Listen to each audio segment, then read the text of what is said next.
Good morning to all of you. देखिए छात्रों, पिछली क्लास में हमने तटस्थ वक्र विश्लेषण की शुरुआत की थी और तटस्थ वक्र विश्लेषण में मैंने आपको जो क्रमवाचक यूटिलिटी का मेजरमेंट है उसके बारे में विस्तार से व्याख्या की।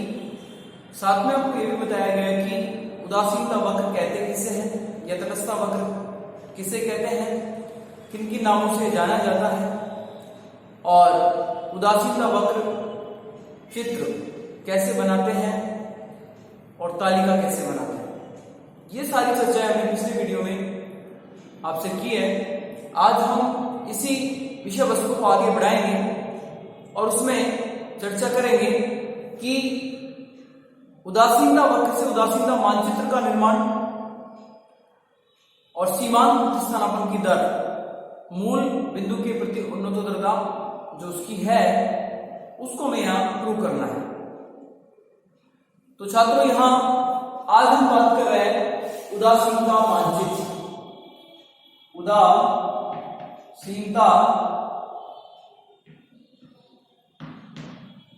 उदासीनता मानचित्र।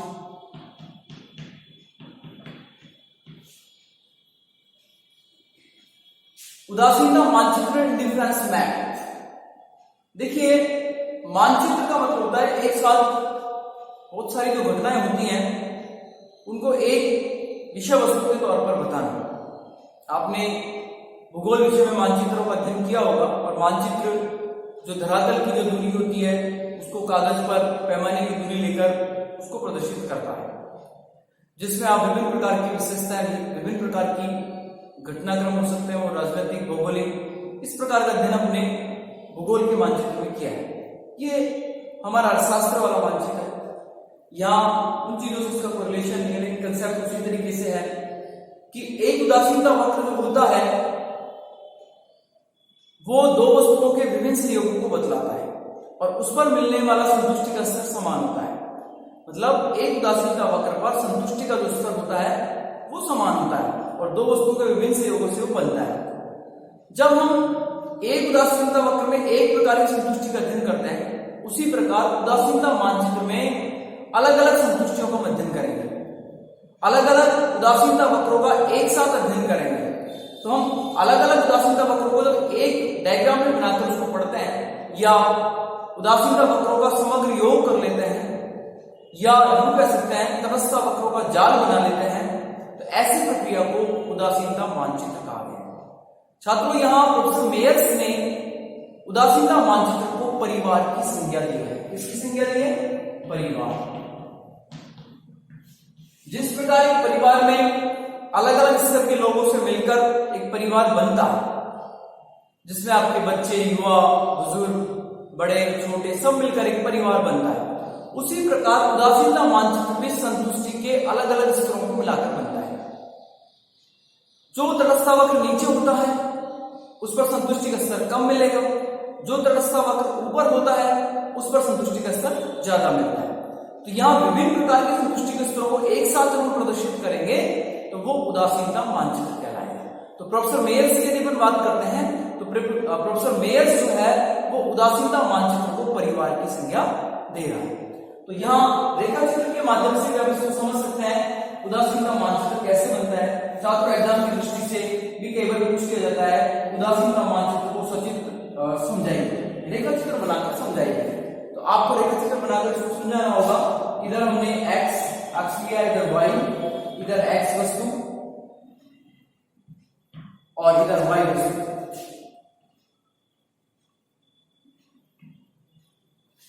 देखिए छात्रों, यहां उदासीनता वक्र हमने इस प्रकार से बनाया था। पिछले वाले डायग्राम में एक उदासीनता वक्र ऐसा होता है, ये हो गया आपका IC1। इसी प्रकार आप दूसरा उदासीनता वक्र बना सकते हैं IC2, तीसरा बना सकते हैं IC3, चौथा बना सकते हैं IC4। ऐसे करके आप कितने भी उदासीनता वक्र बना सकते हैं। तो यहां एक उदासीनता वक्र जो IC1 है ये संतुष्टि के एक स्तर को बताएगा, IC2 संतुष्टि के दूसरे स्तर को बताएगा और IC3 जो है ये संतुष्टि के तीसरे स्तर को बताता है, IC4 संतुष्टि के चौथे स्तर को बताता है। जैसे जैसे उदासीनता वक्र मूल बिंदु से ऊपर की ओर जाता है, जैसे जैसे उदासीनता वक्र मूल बिंदु से ऊपर की ओर जाता है, वैसे वैसे संतुष्टि का स्तर बढ़ता जाता है। तो यहाँ बढ़ते हुए संतुष्टि के स्तर को बता रहा है, IC1 की तुलना में IC2 पर, IC2 की तुलना में IC3 पर, IC3 की तुलना में IC4 पर संतुष्टि ज्यादा बढ़ रही है हमें। तो यहाँ विभिन्न संतुष्टि के स्तरों का एक साथ अध्ययन करना, एक साथ इनको जोड़ लेना या तटस्थता वक्र का जाल बना लेना, ये उदासीनता मानचित्र कहलाता है। तो छात्र यहाँ उदासीनता मानचित्र जो है, मानचित्र बराबर होगा sigma IC1 plus IC2 plus IC3 plus IC4, ऐसे करके ICN तक अपन ले सकते हैं। IC1, IC2, IC3, IC4, ICN तक, n नंबर तक अपन ले सकते हैं। तो ये सभी सिग्मा का मतलब यहाँ समेशन है, जोड़ना है। स्टैटिक्स में आपने सिग्मा पढ़ा है और वहां भी हम जोड़ के लिए इसका प्रयोग करते हैं। तो यहाँ इन सबसे मिलने वाली संतुष्टि को यदि हम जोड़ लें तो बन जाता है उदासीनता मानचित्र। कुछ विद्वान इसे तटस्था वक्रों को क्या कहते हैं? तटस्था वक्रों का जाल कहते हैं। ग्रिड बनता है तटस्था वक्रों का जाल, मेल से इसको परिवार की संख्या दी। तो छात्रों यहाँ उदासीनता मानचित्र का मतलब है विभिन्न प्रकार के उदासीनता वक्रों से जो संतुष्टि मिलेगी उनका एक साथ अध्ययन करना, उनको एक साथ जोड़ लेना या विभिन्न संतुष्टि के स्तरों को एक साथ पढ़ना, ये उदासीनता मानचित्र कहलाता है। तो एग्जाम के दृष्टिकोण से आपसे पूछा जाएगा सचित्र बनाकर मानचित्र को समझाइए, तो आप चित्र बनाकर उदासीनता मानचित्र को समझा सकते हैं। इसके बाद हम आगे जो बात करेंगे वो है सीमांत प्रतिस्थापन की दर। सीमांत प्रतिस्थापन की दर, सीमांत प्रतिस्थापन की दर, इसको बोलते हैं शॉर्ट में MRSXY। देखिए छात्रों, संक्षिप्त तौर पर मैंने कल के आपको बताया था MRS का मतलब होता है marginal rate of substitute, marginal rate of substitute, सीमांत प्रतिस्थापन की दर। एक विशेष बात आपको ये ध्यान रखनी है कि हम इकोनॉमिक्स में पढ़ रहे हैं, माइक्रो और मैक्रो इकोनॉमिक्स दोनों चीजें पढ़ रहे हैं इसके अंदर, उसमें मार्जिनल शब्द बहुत अधिक आता है, सीमांत। तो सीमांत शब्द को आप यहीं से क्लियर कर लें, जहां भी सीमांत शब्द आएगा, सीमांत का शाब्दिक अर्थ होता है एक अतिरिक्त इकाई, चाहे वो लागत के दृष्टिकोण हो, चाहे वो आगम के दृष्टिकोण में हो, चाहे वो उत्पादन के दृष्टिकोण में हो, सीमांत उत्पादन हो, सीमांत लागत हो, सीमांत उपयोगिता हो, सीमांत आय, जो भी शब्द हो, तो सीमांत का जो प्रॉपर्ली मीनिंग निकल कर आएगा यहाँ पर शाब्दिक उत्पत्ति के आधार पर, वो निकल कर आएगा एक अतिरिक्त इकाई। तो यह सीमांत प्रतिस्थापन की दर, सब्स्टिट्यूट, मार्जिनल सब्स्टिट्यूट रेट, सीमांत प्रतिस्थापन के रेट ऑफ सब्स्टिट्यूशन, प्रतिस्थापन की दर। तो प्रतिस्थापन का मतलब होता है एक वस्तु के स्थान पर दूसरे को काम में लेना, दूसरे के स्थान पर पहले को काम में लेना, आपस में एक दूसरे के स्थानों को बदलना, प्रतिस्थापन। तो हम उदासीनता वक्र में दो वस्तुओं की बात करते हैं। उदासीनता वक्र कहते हैं किसे? उदासीनता वक्र का मतलब होता है दो वस्तुओं के उन विभिन्न संयोगों को मिलाने वाला वक्र जिसका प्रत्येक बिंदु समान संतुष्टि देगा। अब कल भी मैंने आपको बताया था कल वाले वीडियो में कि समान संतुष्टि का स्तर इसलिए मिलता है वहां कि एक वस्तु के उपभोग में हम एक एक इकाई की वृद्धि करते हैं, तो उस एक इकाई की वृद्धि के पीछे दूसरी वस्तु का हमें त्याग करना होता है। इधर हम x को एक एक इकाई बढ़ाते हैं और जो y वस्तु है उसकी एक एक इकाई में क्या करते हैं? कमी करते हैं, या फिर यूं कहते हैं घटती हुई दर से उसमें क्या करते हैं? कमी करते हैं। और घटती हुई दर से कमी करते हैं इसलिए उसका MRS घटता हुआ होता है। प्रतिस्थापन यहां तीन प्रकार से होगा, घटती हुई दर से, समान दर से और बढ़ती हुई दर से। जब MRS घटती हुई दर से होता है तो उदासीनता वक्र मूल बिंदु के प्रति उन्नत दर बनता है। जब प्रतिस्थापन समान दर से होता है, एक इकाई आप x की ले रहे हैं तो y की भी एक इकाई का त्याग कर रहे हैं, ये समान दर है। ऐसी स्थिति में उदासीनता वक्र सीधी रेखा बन जाता है 45 डिग्री। और जब ये बढ़ती दर से बनता है तो फिर ये वक्र ना तो ढाल का बन जाता है, जिसमें मैंने आपको पीपीसी कर्व बताया था, प्रेडिक्शन पॉसिबिलिटी कर्व, उसमें ये बढ़ती दर से काम करता है। उदासीनता वक्र बढ़ती दर से काम नहीं करता है। सीमांत प्रतिस्पंदन यहाँ घटती हुई होती है, इसलिए मूल बिंदु के प्रति क्या होता है, उन्नत दर। तो यहाँ सीमांत प्रतिस्थापन का मतलब क्या हुआ, एक्स वस्तु की एक अतिरिक्त इकाई को प्राप्त करने के लिए वाई वस्तु के त्यागने का अनुपात या वाई वस्तु को छोड़ने का जो अनुपात होगा वो एक्स की वाई के लिए सीमांत प्रतिस्थापन की दर कहलाएगी। छात्रों यहां ध्यान देना है आपको कि एक्स वस्तु की एक अतिरिक्त इकाई को आप प्राप्त करना चाहते हैं, 1 से 2, 2 से 3, 3 से 4, उसको प्राप्त करने के लिए वाई को कितना छोड़ना चाहते हैं, वाई का त्याग कितना करने को आप तैयार है, वो उसकी सीमांत प्रतिस्थापन है। तो जिस अनुपात में आप उसका त्याग करते जाएंगे घटते अनुपात में, वो उसका एमआरएस कहलाएगा। तो यहां मैंने कल भी आपको बताया था कि एमआरएस दो प्रकार से होता है, एक्स ऑन वाई और वाई ऑन एक्स। जब एक्स ऑन वाई की बात की जाएगी तब तो इसकी बात इस प्रकार से करेंगे कि एक्स की एक अतिरिक्त इकाई को प्राप्त करने के लिए वाई का त्याग नहीं करूंगा, और जब वाई ऑन एक्स की बात करेंगे तो इसकी बात हम इस तरीके से करेंगे कि वाई की एक अतिरिक्त इकाई को प्राप्त करने के लिए एक्स का त्याग नहीं करूंगा। ठीक है, तो एक एक्स ऑन वाई हो जाएगा, एक वाई ऑन एक्स हो जाएगा। तो इसको रेखा चित्र के माध्यम से आप समझिएगा। इसमें देखिए ये हमारा उदासीनता वक्र है IC1, इधर हमने एक्स वस्तु लिया है, एक्स वस्तु, और वाई एक्स पर हमने वाई वस्तु लिया है। छात्रों यहां ये जो मूल बिंदु के प्रति झुका हुआ है, इसका लॉजिक है, इसका एमआरएस घटता हुआ है। इसमें आप देखिए ये जो लंब मैं डाल रहा हूं, ये लंब उत्तरोत्तर छोटे होते जाएंगे। इसमें मैंने 90 डिग्री एंगल पर ये कोण बनाए हैं। पहली जो दूरी है A से B और दूसरी दूरी है C से D, तीसरी दूरी है E से F और G से H। यहां समान x की जो मात्रा है उसको समान दूरी से बढ़ा रहे हैं।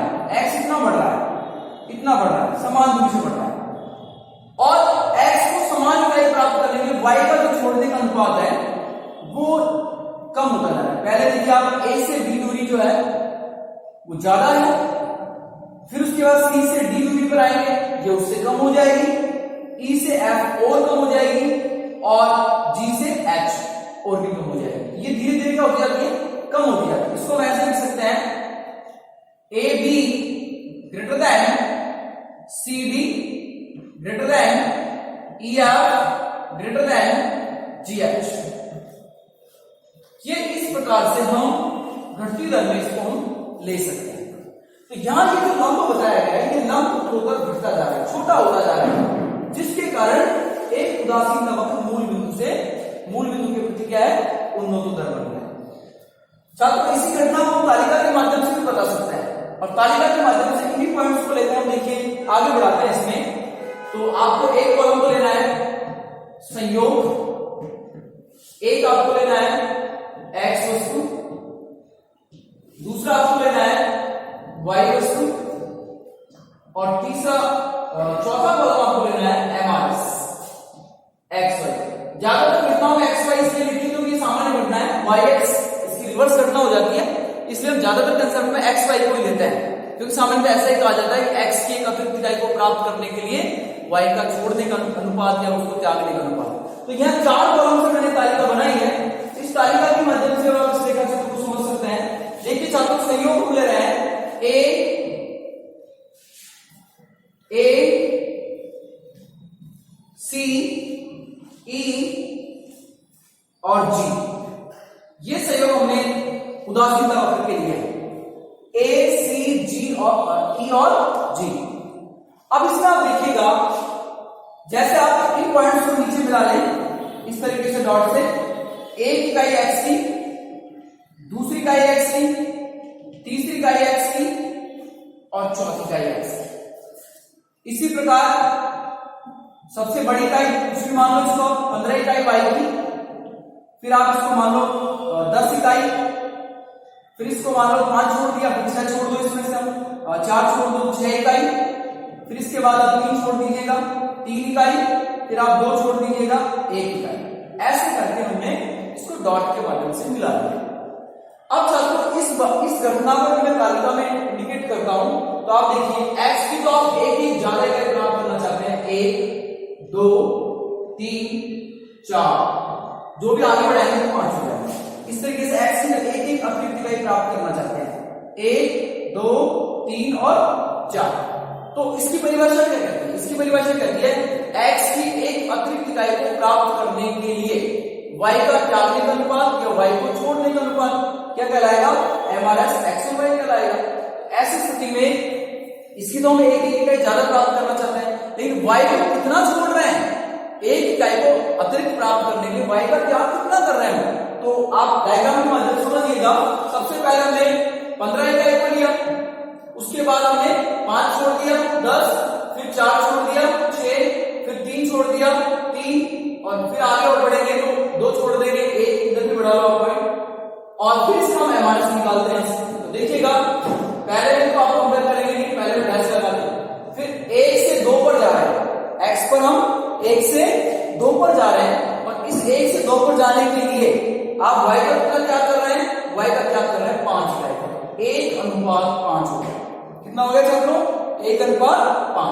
फिर हम 2 से 3 पर जा रहे हैं, 2 से 3 पर जाने के बाद y का क्या कितना कर रहे हैं? हम 4 कर रहे हैं, 1:4।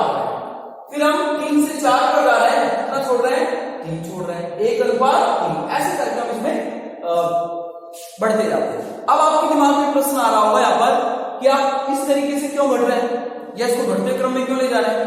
तो इसको समझने के लिए एक छोटा सा मैं आपको एग्जांपल देता हूं। यहाँ पर जैसे हमारे पास ये 2 वस्तुएं हैं, कि दोनों ऑब्जेक्ट है मेरे हाथ में, ये 2 अलग अलग वस्तुएं, ये x है ये y है, या यूं मान लें ये चपाती है ये पानी है। दोनों चीजों की हमें जरूरत है, हमें पानी भी चाहिए, हमें रोटी भी चाहिए। अब सबसे पहले क्या जरूरत है, हम उसकी बात करते हैं। तो y वस्तु हमारे लिए सबसे ज्यादा शुरू में जरूरत थी। यूं सोचे कि जैसे पानी हमारे लिए ज्यादा जरूरी है रोटी की तुलना में, लेकिन ऐसा तो नहीं कि पानी से ही काम चल जाएगा, हमें रोटी भी चाहिए, और बजट हमारा सीमित है, संसाधन सीमित है, तो हम उसी बजट को रोटेट करेंगे।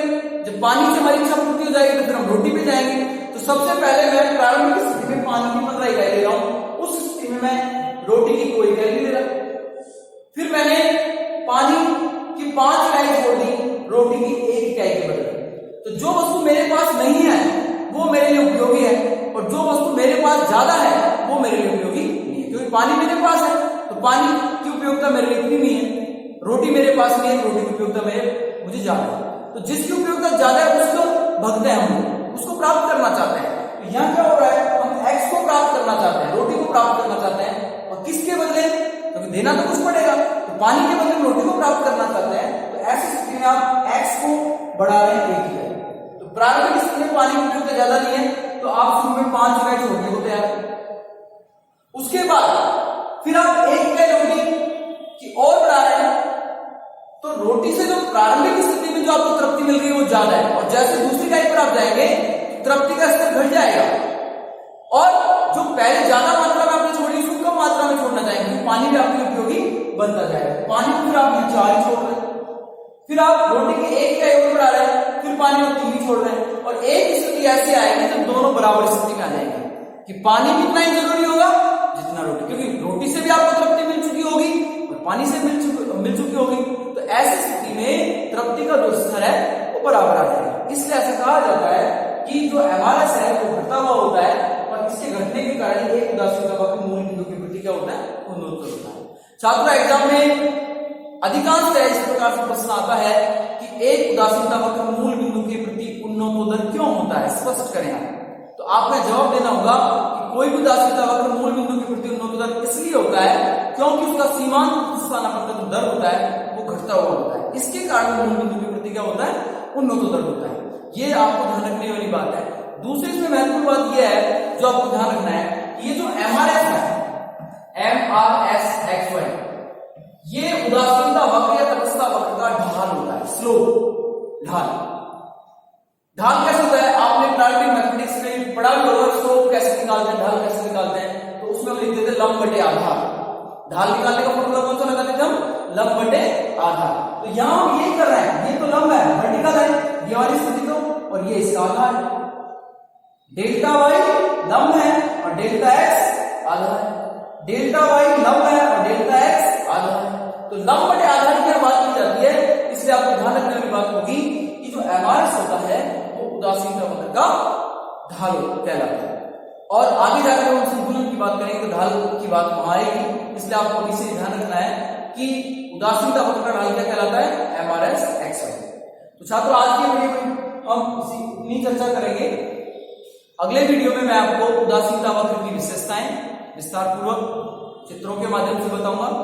आप इसको समझें, पढ़ें, डायग्राम का बार बार अभ्यास करें, टेबल बनाएं अपने हिसाब से। और यदि ये डायग्राम टेबल या इसको समझने में किसी प्रकार की आपको दिक्कत महसूस होती है, तकलीफ महसूस होती है, तो आप कमेंट बॉक्स में जरूर लिखें, आपकी समस्या का समाधान कर दिया जाएगा। आपको दोबारा डायग्राम बना के, दोबारा टेबल बना के समझा दिया जाएगा। धन्यवाद।